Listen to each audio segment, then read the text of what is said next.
അങ്ങനെ തള്ളുവണ്ടി വീണ്ടും നല്ല ഒന്നാന്തരം തള്ളുമായിട്ട് വന്നിട്ടുണ്ട്. നമ്മൾ ദൃശ്യം 3യുടെ ബോക്സ് ഓഫീസ് കളക്ഷനാണ് നോക്കുന്നത്. 58 മണിക്കൂർ കൊണ്ട് 100 കോടി ക്ലബിലെന്നാണ് നമ്മുടെ ലാലേട്ടൻ ഒഫീഷ്യലായിട്ട് ഇട്ടിരിക്കുന്ന പോസ്റ്റ് വന്നിരിക്കുന്നത്. എന്നാൽ 58 മണിക്കൂർ കൊണ്ട് 117 കോടി എന്നാണ് മറ്റ് ചില ട്രാക്കേഴ്സ് അവകാശപ്പെടുന്നത്. എന്തായാലും 17 കോടി കുറച്ചുകൊണ്ടാണ് നമ്മുടെ ലാലേട്ടൻ ഒഫീഷ്യലായിട്ട് 100 കോടി ഇട്ടിരിക്കുന്നത്.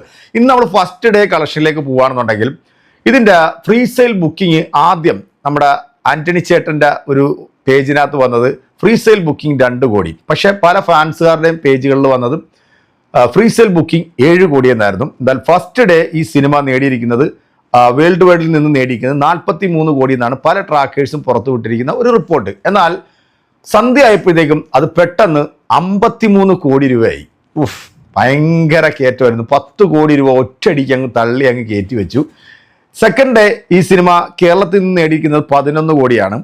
തേർഡ് ഡേ നേടിയിരിക്കുന്നത് 13 കോടി 70 ലക്ഷം രൂപയാണ്. അങ്ങനെ മൊത്തത്തിൽ 40 കോടിയാണ് തേർഡ് ഡേയുടെ കളക്ഷൻ പറയുന്നത്.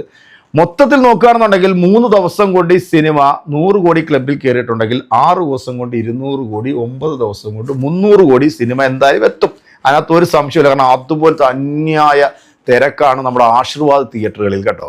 ആശീർവാദ് തിയേറ്ററിൽ ഒരാഴ്ചയ്ക്ക് മുമ്പേ എല്ലാ സെൻറ്ററുകളിലും ഒരാഴ്ചത്തെ ടിക്കറ്റുകൾ ഫുള്ളായിട്ടും ബുക്ക് ചെയ്തു എന്നുള്ളത് അതൊരു മഹാസംഭവമായിട്ട് നിങ്ങൾ എല്ലാവരും കാണണം. പ്രത്യേകിച്ച് ഈ ആശീർവാദ് സിനിമാസ് പ്രൊഡ്യൂസ് ചെയ്യുന്ന സിനിമകൾക്ക് മാത്രം, പ്രത്യേകിച്ച് ലാലേട്ടനും കൂടെയാണ് അഭിനയിക്കുന്നതെങ്കിൽ അത് ഉറപ്പായിട്ടും ഒരു 2 ദിവസം 3 ദിവസം കൊണ്ട് 100 കോടി ക്ലബിൽ ആ പടം കയറിയിരിക്കും. അതിനകത്ത് ഒരു സംശയം നിങ്ങൾക്ക് വേണ്ട. അപ്പം ഈ തോമാച്ചായൻ എന്ന് പറയുന്ന ഒരു പേജുണ്ട്. അതായത് ലാലേട്ടൻ്റെ പടവും വെച്ചിട്ട് ലാലേട്ടൻ ഫാൻസുകാരെ അപമാനിക്കാൻ വേണ്ടി എടുത്തിട്ടുള്ളൊരു സാധനമാണ്. അതിനകത്ത് കാണിച്ചിരിക്കുന്ന ഇതാണ്: എമ്പുരാൻ 68 കോടി, അതുപോലെ തന്നെ ദൃശ്യം 3 43.5, പാട്രിയോട്ട് 29, മരക്കാർ 23. സത്യത്തിൽ ഞാൻ നേരത്തെ പറഞ്ഞില്ലേ, ഫസ്റ്റ് ഡേ 43 കോടി എന്ന് പറഞ്ഞത് രാത്രി ആയപ്പോഴത്തേക്കും അത് 53 കോടിയായിട്ട് വർദ്ധിച്ചിട്ടുണ്ട്. പിന്നെ ഇവൻ്റെ ഈ ഒരു പിക്കാണ്. അതായത് മമ്മൂക്കാന ഒരു മാതിരി കോലം കെട്ടിച്ചിട്ട് 100 കോടി എന്നും പറഞ്ഞുകൊണ്ട് ഒരു ബക്കറ്റും പിടിച്ച് നിൽക്കുന്നത്. അപ്പം ഇവനെപ്പോലുള്ള മരവാണം ഫാൻസുകാർക്ക് ഞാൻ മറുപടി കൊടുക്കുന്നതിനെക്കാട്ടിലും നല്ലത് ഇത് കേൾക്കുമ്പോൾ നന്നായിട്ട് സുഖിക്കുന്ന ഒരുത്തനുണ്ട്. അപ്പം അവൻ്റെ മറുപടി എൻ്റെ പ്രിയപ്പെട്ട പ്രേക്ഷകരെ നിങ്ങളൊന്ന് കാണുക. ഇത് ഞാൻ ലാലേട്ടൻ ഫാൻസിന് വേണ്ടി ചുമ്മാ ഒന്ന് ഡെഡിക്കേറ്റ് ചെയ്യാണ്, കണ്ടോളൂ. ഭയങ്കര കോമഡി ആയിട്ട് വന്നിരിക്കുന്ന ഒരു സംഭവം എന്നറിയോ, ഇപ്പം മോഹൻലാലിൻ്റെയൊക്കെ പടം പൊട്ടി നാശമായിട്ടിരിക്കുമായിരിക്കും. പക്ഷേ നമ്മൾ ഈ പടത്തെ പറ്റി എന്തിനൊക്കെ പറഞ്ഞു കഴിയുമ്പോൾ ഈ ഫാൻസുകാർ വന്നിട്ട് നിനക്കറിയത്തില്ല മറ്റല്ല മറിച്ചല്ല ലാലേട്ടൻ തന്നെ മറ്റാണ് തല നിൽക്കും ചാടും തുടിക്കും എന്നൊക്കെ പറഞ്ഞിട്ട് ഈ പടം കണ്ടിട്ട് അവരുടെ കാശും പോവും, സമയം പോവും, നാണക്കേടും എല്ലാം ആയിട്ട് അവരെങ്ങനെ ഇങ്ങനെ സഹിക്കുന്നതെന്ന് എനിക്ക് മനസ്സിലാകുന്നില്ല.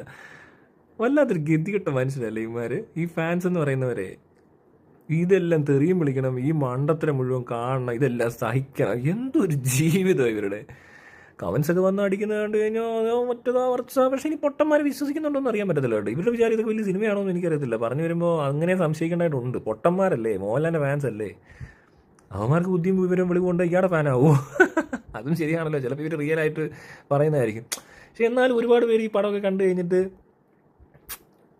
ഗതികെട്ടൊരവസ്ഥ ഉണ്ടാകത്തില്ലെന്ന് ഇവർക്ക്. ഈ പന്ന പടമൊക്കെ ഇരുന്ന് ഒത്തിരി നേരം കണ്ടിട്ട് അങ്ങനെ പോകുമ്പോൾ അവർക്ക് അങ്ങനെ ഒന്നും തോന്നാറില്ല. ഇവർക്ക് അതൊന്നും മനസ്സിലാകും. എനിക്കറിയത്തില്ല എന്താണ് മനസ്സിലാകുന്നവരുടെ കാര്യം ഒന്ന് ആലോചിച്ച് നോക്കും. ഈ പന്ന സിനിമയൊക്കെ കണ്ട് എന്നിട്ട് പിന്നെയും ഡിഫെൻഡ് ചെയ്യാൻ ചിലത് ഏതാണ്ടൊക്കെ പറഞ്ഞു പിടിപ്പിക്കും.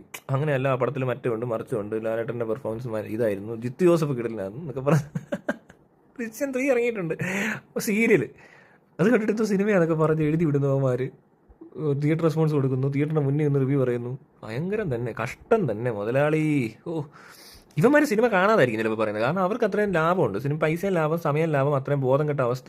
ഈ മണ്ടത്തരങ്ങൾ തലയെ കയറ്റേണ്ട ആവശ്യമില്ലല്ലോ. നമ്മൾ ഈ വിവരം കെട്ട പരിപാടികളൊന്നും കച്ചറ സീൻസ് ഒരുപാട് നേരം കണ്ടുകൊണ്ടിരുന്നു കഴിഞ്ഞാൽ നമുക്ക് പിന്നെ അതൊരു ബുദ്ധിമുട്ടാവും.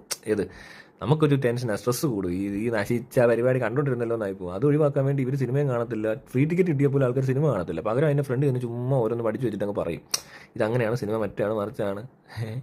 മറിച്ച് വരുന്ന ഫാൻസുകാർക്കുള്ള മറുപടിയാണ് ഇപ്പോൾ ഈ തന്നത്. സത്യത്തിൽ ദൃശ്യം 3 എന്ന് പറയുന്ന സിനിമ തിയേറ്ററുകളിൽ നല്ല രീതിയിൽ പോകുന്നുണ്ട്, നല്ല ഓഡിയൻസും വരുന്നുണ്ട്, അത്യാവശ്യം നല്ല കളക്ഷനും പോകുന്നുണ്ട്. പിന്നെ എന്തിനാണ് ഇവർ ഈ തള്ളുന്നത്? എന്തിനാണ് ഇവർ ഈ സിനിമ ഇങ്ങനെ തള്ളി മേപ്പോട്ടുണ്ട്? പ്രത്യേകിച്ച് ആശീർവാദ് സിനിമാസ് മാത്രം എന്തിനാണ് ഇങ്ങനെ തള്ളുന്നത്? കയ്യിൽ കൂടുതൽ പണമുണ്ടെങ്കിൽ അത് വെളുപ്പിക്കാൻ വേണ്ടി ഇത്തരത്തിലുള്ള ഒരു പരിപാടി കാണിക്കരുത്. എന്തായാലും ഈ 100 കോടി 58 മണിക്കൂർ കൊണ്ട് കിട്ടിയ സ്ഥിതിക്ക് സർക്കാരിന് നല്ല രീതിയിലുള്ള ഒരു ടാക്സ് എന്തായാലും കിട്ടും. അത് കൃത്യമായിട്ട് സർക്കാർ അത് വാങ്ങിച്ചെടുക്കണം എന്നൊരു റിക്വസ്റ്റ് കൂടെ ഉണ്ട്. പിന്നെ പാട്രിയോട്ട് എന്ന സിനിമ എന്തുകൊണ്ട് ഇത്രയും ഇതിലെത്തിയില്ല എന്നൊക്കെ പറഞ്ഞുകൊണ്ട് വരുന്ന ചില മരവാണം ഫാൻസുകാരുണ്ട്. അതായത് ആ സിനിമയിൽ ലാലേട്ടൻ മാത്രമായിരുന്നു പെർഫെക്റ്റ്, ലാലേട്ടൻ്റെ സീൻ ഇല്ലായിരുന്നെങ്കിൽ സിനിമ അടപടലം മൂഞ്ചേരെന്നൊക്കെ പറഞ്ഞിട്ടുള്ള ചില ആളുകൾ വന്നിട്ട് ഇങ്ങനെ കമൻ്റ് ഇടുന്നുണ്ടല്ലോ. അപ്പോൾ അവർക്കും കൂടെ ഉള്ളൊരു മറുപടിയായിട്ടാണ് ഇത് പറയുന്നത്.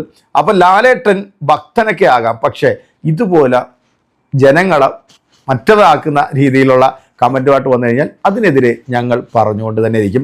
ഒരു നടൻ്റെ ഒരു സിനിമ വരുമ്പോൾ ആ സിനിമ വിജയിക്കായിരിക്കും, അതൊക്കെ ഓക്കെ. പക്ഷേ ഇതുപോലെ അധിക്ഷേപിച്ച് വരുമ്പോഴത്തേക്കാണ് നമ്മളെപ്പോൾ ആളുകൾ എന്തെങ്കിലുമൊക്കെ പറഞ്ഞു പോകുന്നത്. പ്രിയപ്പെട്ട ഫാൻസുകാരെ, നിങ്ങൾ എന്നോട് ക്ഷമിക്കുക. ഇനിയും അടുത്ത തള്ള് കഥയുമായിട്ട് നമ്മൾ അടുത്തൊരു വീഡിയോയിൽ വരുന്നതായിരിക്കും. അതുവരേക്കും എല്ലാവർക്കും